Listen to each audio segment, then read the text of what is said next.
Hey, wagwan, what y'all dealing with? Yo, it is definitely November outside, okay? Because November is like, hello. Y'all getting used to all this 70s weather? Nah, we gonna drop down to the 30s and 40s. You thought I was playing. So everybody make sure you cover up because we ain't trying to have pneumonia coming around here and, everybody catching it and all of that stuff, okay? I'm just saying. So, one thing that I wanted to talk about today was Keyshia Cole. And I used to think that I wasn't wild enough. From what I understand, she's with a young rapper that is 18 years younger than her. She's 43, he's 25. He, while they was together, had 4 babies by 4 different women. Damn!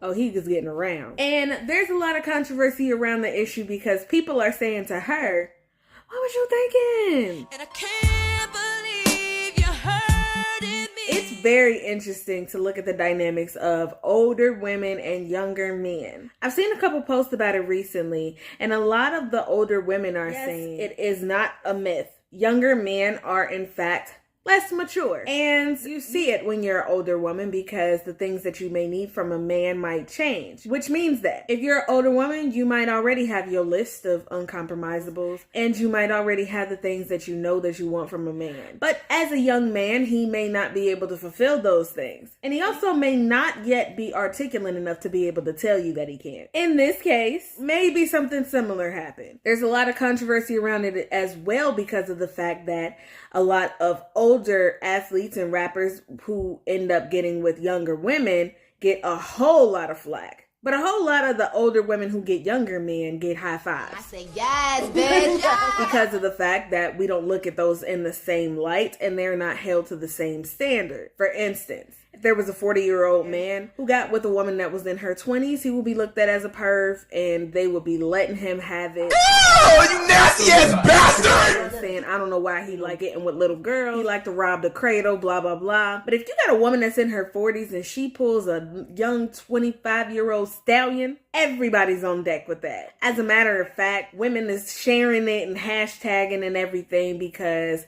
that's looked at as sex. Like, girl, eat this up, eat it up. It's your world. Take it all in. To be honest with you, if I was up in age, like, I would never try to date somebody that's in their 20s because I feel like they wouldn't have no context to be able to understand me, to be able to understand what I need in this situation. Him being young may not have been the reason that he did those things, but I do think that it could contribute to the fact that him being a young rapper and, maybe having fantasies of having a whole bunch of chicks and all this stuff in his head could have contributed to him doing that. Another video that I wanted to show today was a video where a lady was coming on to the interview to say that she felt like she had a good situation with the man that she was married to. He even adopted her 2 twin children so that they could all be a part of the family and have the same last name and everything. But because of the fact that in some of her previous relationships, things didn't go too well, she was kind of projecting that onto him. Check this out. He's even adopted my 2 twins as his own kids after their father has passed away. But I still find it really hard to be 100% submissive to him. Oh. She's the problem. I just figured it out. Next question.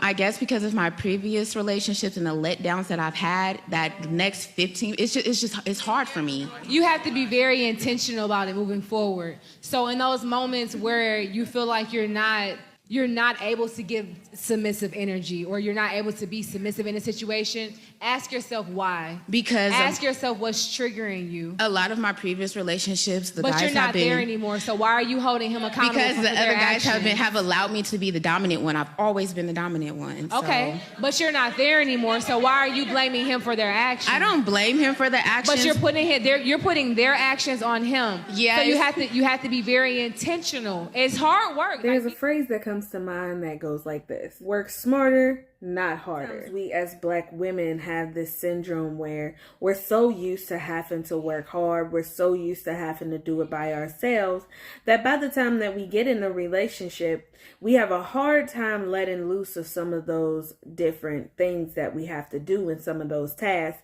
to allow somebody else to step into those positions. But I think that that's one thing that we have to work on doing. Number one, because it will benefit our children, to allow them to see that sometimes sometimes their mama does need help, and allow them to see that somebody would come in and help with those different things that they need help with.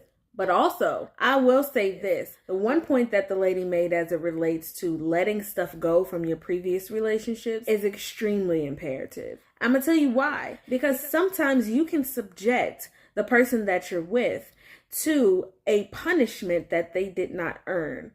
So you can be beating them over the head about something that you think they will do that they haven't even given you reason to think that they will do. And the more that we do this, the more that we will create some stereotypes that don't even exist in this relationship.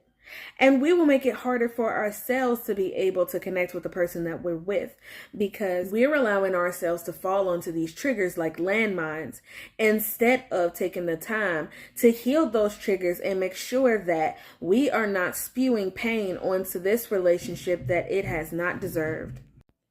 The more that we continue to stay inside of the survival mindset and not allow ourselves to come out of it, not put in the work to get ourselves out of it, the more that we will come into a relationship and struggle with being able to open up and also being able to allow somebody to help us with the things that we need help with. So I just wanted to hop on here and share those things with you today.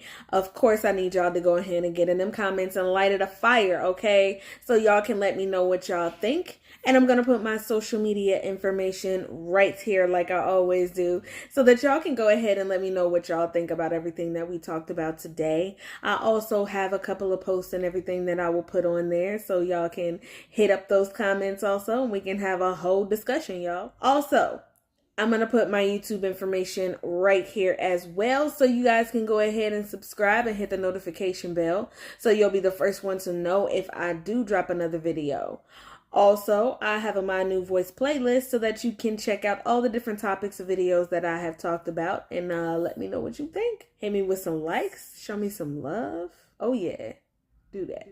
But in the meantime, in between time, peace.